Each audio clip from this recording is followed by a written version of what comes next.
এই সূরাটি আয়তনে ছোট হলেও মর্যাদার বিচারে কোরআনে কারীমের শ্রেষ্ঠতম সূরাসমূহের মধ্য থেকে অন্যতম।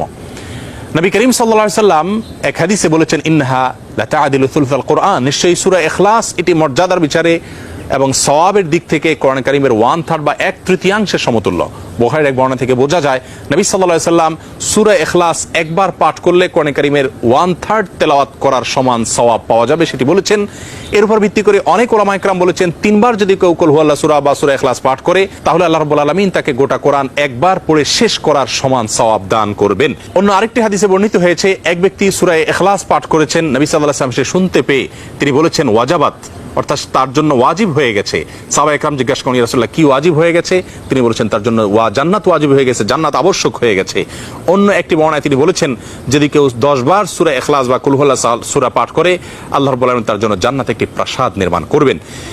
মসজিদে কুবার একজন ইমাম নিযুক্ত ছিলেন, যিনি প্রতি রাকাত ফরজ নামাজে সূরা ফাতিহা পাঠ করার পর যখন অন্য সূরা মেলানোর অপশন আসে তিনি প্রথমে সূরা ইখলাস পাঠ করেন, এরপর অন্য সূরা পড়েন।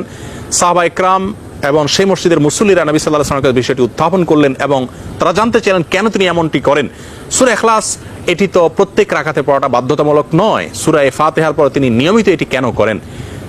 সেই ইমামকে ডেকে নবী সাল্লাল্লাহু আলাইহি ওয়াসাল্লাম জিজ্ঞাসা করলেন এর কারণ সম্পর্কে। তখন তিনি বলেন, ইয়া রাসূলুল্লাহ, আমি সূরাটাকে